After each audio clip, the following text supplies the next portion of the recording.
billahi minasyaitonir rajim. Bismillahirrahmanirrahim.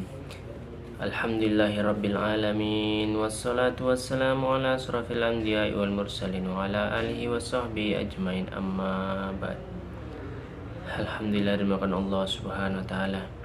Lagi dan lagi sampai kita tiada lagi, kita akan sama-sama dengarkan sabda-sabda Nabi sallallahu alaihi wasallam dan firman-firman Allah Subhanahu wa taala tentang fadilah bulan suci Ramadan, tentang keutamaan malam Lailatul Qadar.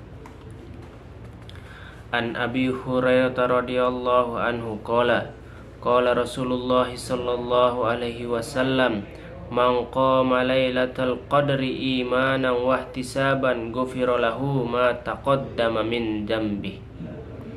Dari Sayyidina Abu Hurairah radhiyallahu anhu, baginda Rasulullah sallallahu alaihi wasallam bersabda, barang siapa berdiri untuk beribadah pada malam Lailatul Qadar disertai dengan iman dan ihtisab, berharap untuk memperoleh pahala, maka diampuni dosa-dosanya yang telah lalu. Masya Allah. Dari Sayyidina Abu Hurairah radhiyallahu anhu, baginda Rasulullah sallallahu alaihi wasallam bersabda, barang siapa berdiri untuk beribadah pada malam Lailatul Qadar disertai dengan iman dan ihtisab, berharap untuk memperoleh pahala, maka diampuni dosa-dosanya yang telah lalu.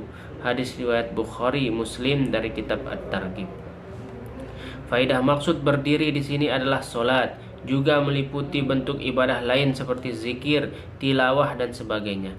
Kata-kata ihtisab atau mengharap pahala maksudnya agar niat seseorang ikhlas dan jauh dari buruknya niat yang riya. Seseorang hendaknya berdiri bertawaddu di hadapan Allah Subhanahu wa taala semata-mata mengharap ridho dan pahalanya. Menurut Imam Khattabi rahmatullah alaih, maksud ihtisab adalah agar seseorang benar-benar meyakini janji Allah Subhanahu wa taala, lalu berdiri di hadapannya dengan senang hati, tidak menganggapnya sebagai beban. Jika seseorang berkeinginan dan berkeyakinan kuat untuk mendapatkan pahala yang besar, maka ia akan mudah menahan kesusahan dalam beribadah. Bahkan ia akan merasa semua itu ringan. Itulah sebabnya mengapa para muqarrabin merasa ringan meningkatkan dan memperbanyak ibadah mereka. Di dalam hadis tersebut penting diperhatikan tentang dosa-dosa yang akan diampuni. Para ulama mengatakan bahwa yang diampuni hanya dosa-dosa kecil, sebab setiap ayat Al-Quran yang menyebutkan tentang dosa-dosa besar selalu disertai lapas kecuali yang bertaubat, illa man taba.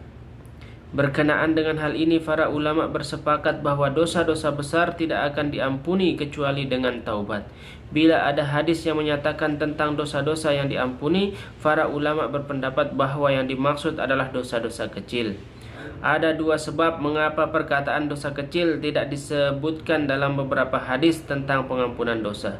Pertama, seseorang muslim yang taat tidak akan melakukan dosa besar. Jika ia berbuat dosa besar, ia tidak akan merasa tenang sehingga ia bertaubat kepada Allah Subhanahu wa taala. Kedua, ketika seseorang muslim mengharap pahala ibadah pada malam Lailatul Qadar, maka hatinya akan menyesali dosa-dosanya. Secara langsung ia akan benar-benar bertaubat dan berniat tidak akan mengulangi perbuatan itu. Orang yang telah berbuat dosa besar hendaknya benar-benar ikhlas bertaubat dengan mengikrarkannya melalui lisan pada malam Lailatul Qadar atau di waktu-waktu doa makbul, sehingga rahmat Allah Subhanahu wa taala tercurah kepadanya dan dosa-dosanya diampuni, baik dosa yang kecil maupun dosa yang besar. Apabila Anda mengamalkan hal ini, maka jangan lupa menyertakan hamba yang berdosa ini di dalam doa-doa Anda, insyaallah. Alhamdulillah, bukan Allah Subhanahu wa taala. Kita dengarkan satu dua hadis baginda Nabi sallallahu alaihi wasallam tentang keutamaan malam Lailatul Qadar. Hadirin bukan Allah Subhanahu wa taala, apa yang kita dengar ini semoga Allah Subhanahu wa taala berikan kita kepahaman, semoga Allah Subhanahu wa taala berikan kita kekuatan untuk bisa mengamalkan dan menyampaikan. Semoga Allah Subhanahu wa taala pertemukan kita dengan malam Lailatul Qadar. Amin amin ya rabbal alamin. Untuk kesempurnaan majelis kita tutup dan kifarah majelis. Subhanallah bihamdihi, subhanakallahumma wa bihamdika, asyhadu an la ilaha illa anta, astaghfiruka wa atubu ilaik. Assalamualaikum warahmatullahi wabarakatuh.